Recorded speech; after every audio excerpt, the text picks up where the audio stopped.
Bonjour peuple de Dieu, c'est le pasteur Jérémia, aussi connu sous le nom de pasteur Loïc.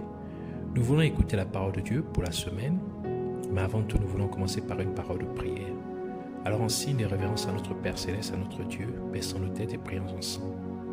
Père éternel, Dieu tout-puissant, Dieu de gloire, Roi des rois, Seigneur des seigneurs, béni sois-tu, sois élevé, glorifié, sois magnifié. Merci Seigneur pour ton amour, ta bonté, ta fidélité et ta protection. Et merci de nous avoir encore amenés dans ta présence. Merci pour tout ce que tu as prévu pour nous durant ces moments. Nous venons encore Seigneur nous recommandant tes mains, implorant ta compassion, ta miséricorde, t'en parlant pour tout ce que nous avons pu faire, dire et penser qui ne t'a pas honoré et glorifié.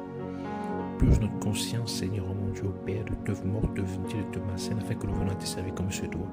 Que par ton sang, oui, le sang de Jésus-Christ, le sang qui a coulé à la croix de Golgotha, que tu nous rendes, Seigneur, agréable à tes yeux, que tu nous sanctifies, corps, âme et esprit, pensée et cœur, au nom de Jésus-Christ, l'air, l'atmosphère, tout en nous, que tu nous sanctifies, Seigneur, complètement, afin que nous te soyons totalement, Seigneur, consacrés au nom de Jésus. Que tout ce qui s'élève contre la connaissance de la vérité, contre la connaissance de ta parole, car ta parole est la vérité, tout ce qui s'oppose, Seigneur, oh mon Dieu, au Père, à la révélation, Seigneur, oh mon Dieu, au Père de ta parole, que cela soit lié et renvoyé dans le coupe de l'enfer une fois pour toutes au nom de Jésus-Christ, et nous libérons l'air, l'atmosphère, tout autour de nous et en nous, de d'interférences maléfiques, d'interférences démoniaques. Nous proclamons que Jésus-Christ est Seigneur et la gloire de Dieu le Père. Merci encore, Seigneur, pour ces moments. Au nom de Jésus-Christ, venons aussi de prier. Amen. Alors nous allons prendre notre lecture des Saintes Écritures, notre passage principal des Saintes Écritures, dans le livre de Juges chapitre 4, versets 15 à 21. Nous lisons la parole de Dieu dans le livre de Juges chapitre 4, versets 15 à 21 au nom de Jésus-Christ. L'Éternel mit en déroute devant Barak, par le tranchant de l'épée, Sisera, tous ses chars et tout le camp. Sisera descendit de son char et s'enfuit à pied.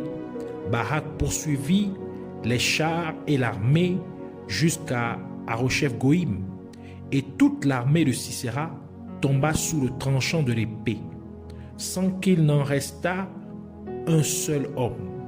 Sisera se réfugia à pied dans la tente de Jaël, femme de Héber, le Kénien, car il y avait paix entre Jabin, roi de Hatzor, et la maison de Héber, le Kénien.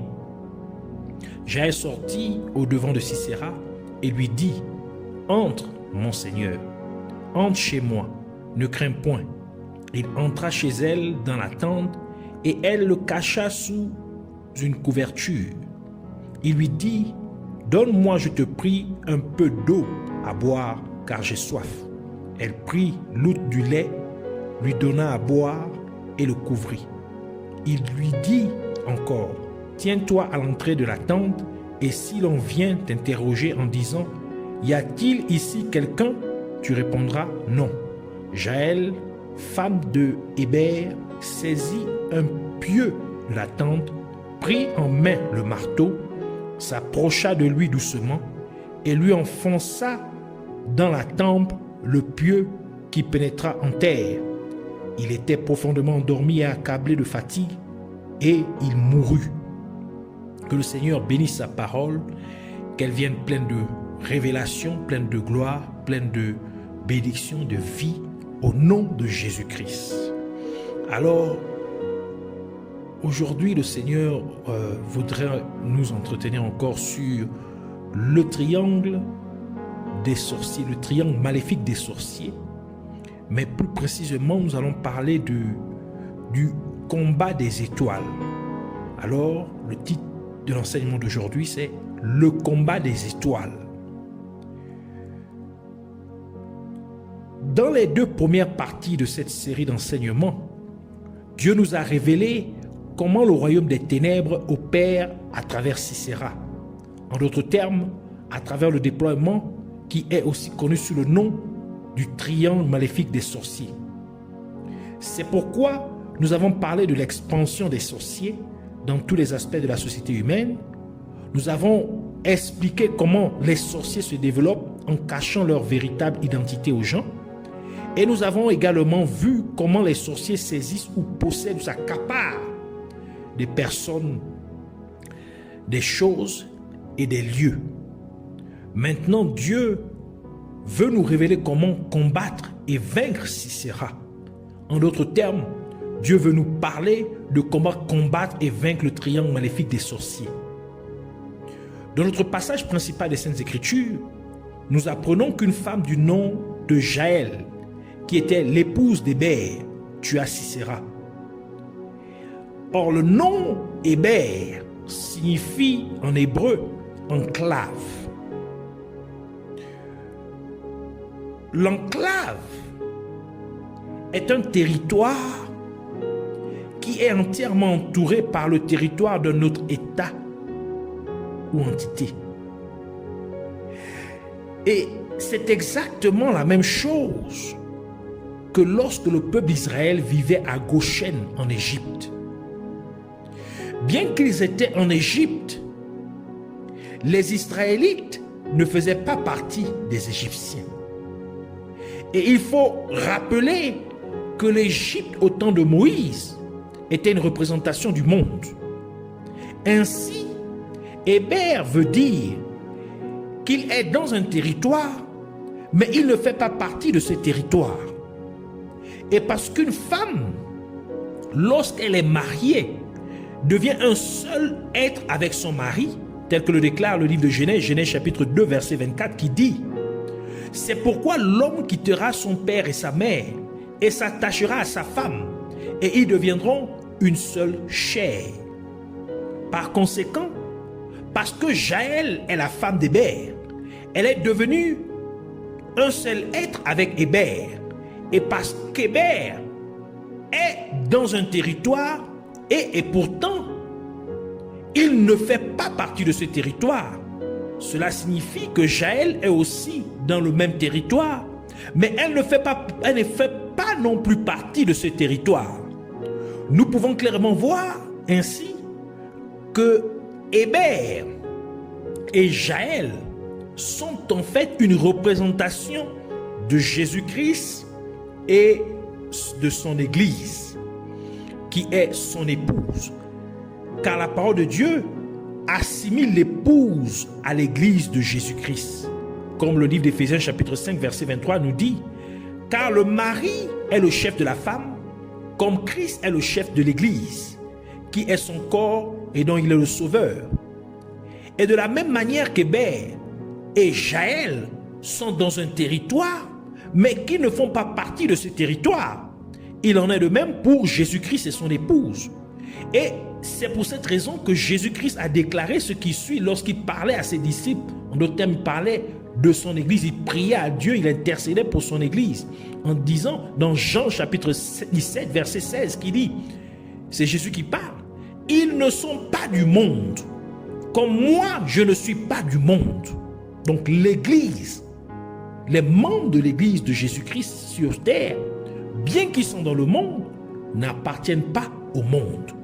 Ainsi, bien que l'Église soit dans le monde, elle ne fait pas partie du monde, de même que Jésus-Christ était physiquement dans le monde, mais il ne faisait pas partie du monde.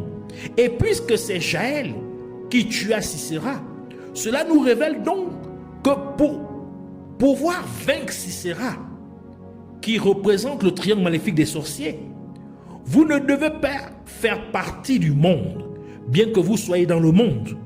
Et pour cela, vous devez faire partie de l'épouse de Jésus-Christ. En d'autres termes, vous devez être membre de l'Église de Jésus-Christ, en ayant accepté Jésus-Christ comme votre Sauveur et Seigneur, étant ainsi né de nouveau. C'est donc la première condition pour que vous puissiez vaincre le triangle maléfique des sorciers, car c'est l'Église de Jésus-Christ qui doit être celle qui met fin au règne de Sisera. Cela signifie que l'Église doit être celle qui détruit complètement le triangle maléfique des sorciers. Et c'est pourquoi la parole de Dieu, comme nous l'avons vu préalablement, nous révèle que les étoiles du ciel ont combattu contre Sisera. Juge chapitre 5, verset 20 qui dit, des cieux ont combattu de leur sentier, les étoiles combattent contre Sisera.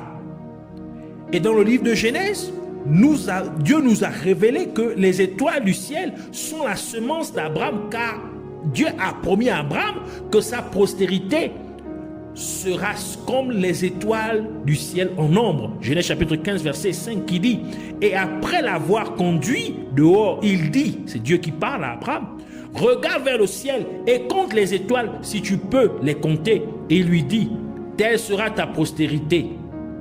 Et encore le livre de Galates dit que ceux qui ont la même foi qu'Abraham avait, en d'autres termes, ceux qui croient au même Dieu qu'Abraham a cru, ceux-ci sont la postérité d'Abraham. Galates chapitre 3 verset 7 qui dit, reconnaissez donc que ce sont ceux qui ont la foi qui sont fils d'Abraham. Et le livre de Galates va encore plus loin en précisant que ceux qui sont en Jésus-Christ, en d'autres termes les chrétiens, donc l'épouse du Christ, c'est-à-dire ceux qui ont accepté Jésus-Christ comme leur sauveur et Seigneur, ce qui implique qu'ils marchent dans l'obéissance totale à la parole de Dieu, car Jésus-Christ est la parole de Dieu. Ce sont ceux-là, en effet, qui sont la prospérité d'Abraham. Galates chapitre 3 verset 29 qui dit, et si vous êtes à Christ, vous êtes donc la postérité d'Abraham, héritier selon la promesse. Par conséquent, les chrétiens doivent lutter contre Sisera et les vrais chrétiens vaincront l'armée de Sisera. Ils vaincront Sisera. Ils vaincront le triangle maléfique des sorciers. Ainsi, les étoiles du ciel combattirent l'armée de Sisera. Mais la principale raison pour laquelle Dieu a créé les étoiles du ciel était pour qu'elles puissent éclairer la terre afin que les ténèbres soient abrogées, c'est-à-dire disparaissent. Comme l'atteste le livre de Genèse, Genèse chapitre 1, verset 15 à 19, qui dit, et qu'ils servent, si c'est Dieu qui parle, et qu'ils servent de lumière dans l'étendue du ciel pour éclairer la terre, et cela fut ainsi. Dieu fit les deux grands luminaires, le plus grand luminaire pour présider au jour et le plus petit luminaire pour présider à la nuit. Il fit aussi les étoiles. Dieu les plaça dans l'étendue du ciel pour éclairer la terre, pour présider au jour et à la nuit, et pour séparer la lumière d'avec les ténèbres. Dieu vit que cela était bon. Ainsi il y eut un soir et il y eut un matin, ce fut le 4e jour. Et c'est pourquoi le livre de Jean ajoute pour dire dans Jean chapitre 1 verset 5, la lumière luit dans les ténèbres et les ténèbres ne l'ont point reçue. Donc la lumière éclaire dans les ténèbres. En d'autres termes, fait disparaître les ténèbres. Cela implique que les membres de l'église de Jésus-Christ, donc les chrétiens, qui représentent les étoiles du ciel, doivent faire briller leur lumière afin d'abroger les ténèbres, afin de repousser le mal qui sont perpétrés, le mal qui est perpétré par le royaume des ténèbres à travers le triangle maléfique des sorciers. Ainsi, en faisant briller leur lumière, les chrétiens neutraliseront et détruiront le triangle maléfique des sorciers. Et c'est pourquoi Jésus-Christ a dit dans Matthieu chapitre 5 verset 14 à 16, vous êtes la lumière du monde. Une ville située sur une montagne ne peut être cachée. Et l'on n'allume pas une lampe pour la mettre sous le boisseau, mais on la met sur le chandelier et elle éclaire tous ceux qui sont dans la maison. Que votre lumière luise ainsi devant les hommes, afin qu'ils voient vos bonnes œuvres et qu'ils glorifient votre Père qui est dans les cieux. Ainsi, en menant une vie de sainteté, en marchant dans l'obéissance totale à la parole de Dieu, les chrétiens font briller leur lumière. Et en conséquence, les œuvres du royaume des ténèbres sont démantelées. Et c'est pour cette raison que le livre de Proverbes dit dans Proverbes chapitre 4, versets 18 à 19, le sentier des justes est comme la lumière resplendissante dont l'éclat va croissant jusqu'au milieu du jour. La voie des méchants est comme les ténèbres. Ils n'aperçoivent pas ce qui les fera tomber. Ainsi, alors que les chrétiens marchent quotidiennement dans la sanctification, alors qu'ils exercent la sainteté chaque jour de leur vie. Cela neutraliserait et détruirait complètement toutes les mauvaises œuvres du triangle des sorciers. Ainsi, la parole de Dieu déclare dans Nombres chapitre 23, verset 23, « Car il n'y a point d'enchantement contre Jacob, ni de divination contre Israël. » La première partie du verset, version Martin. Et Jésus-Christ a ajouté pour dire, dans Matthieu chapitre 16, verset 18, il dit, « Et moi je te dis que tu es Pierre, et que sur cette pierre je bâtirai mon église, et que les portes du séjour des morts ne prévaudront point contre elle. » Une autre façon de faire briller la lumière pour abroger les ténèbres, pour repousser les ténèbres, consiste à utiliser la parole de Dieu contre toutes les stratégies maléfiques du royaume des ténèbres. Car la parole de Dieu est la lumière. Comme le livre de Psaume nous le dit dans Psaume 119, verset 105 qui dit « Ta parole est une lampe à mes pieds et une lumière sur mon sentier. » Et c'est pourquoi, lorsque Jésus-Christ fut tenté par Satan, Jésus-Christ utilisa la parole de Dieu pour abroger, pour repousser toutes les tentatives de Satan qui essaie de s'accaparer de lui. Et c'est aussi pour cette raison que Jésus-Christ a dit dans Jean chapitre 8, verset 32, « Vous connaîtrez la vérité et la vérité vous affranchira. » Et le livre d'Éphésiens ainsi que le livre d'Hébreux décrivent la parole de Dieu comme étant une épée. Éphésiens chapitre 6, verset 17 qui dit « Prenez aussi le casque du salut et l'épée de l'Esprit, ici le Saint-Esprit, qui est la parole de Dieu. » Hébreux chapitre 4, verset 12 ajoute pour dire « Car la parole de Dieu est vivante et efficace, plus tranchante qu'une épée quelconque à deux tranchants, pénétrante jusqu'à partager âme et esprit, jointure et moelle, elle juge les sentiments et les pensées du cœur. » Ainsi, en utilisant la parole de Dieu, nous pourrons abroger, nous pourrons repousser les œuvres du royaume des ténèbres. Jaël, l'épouse d'Hébert, qui représente également l'église de Jésus-Christ sur terre, utilisait un marteau pour tuer Sisera. Et Jérémie nous révèle que la parole de Dieu est comme un marteau. Jérémie chapitre 23, verset 29 qui dit « Ma parole, ici c'est Dieu qui parle à Jérémie, ma parole n'est-elle pas comme un feu, dit l'Éternel, et comme un marteau qui brise le roc ?»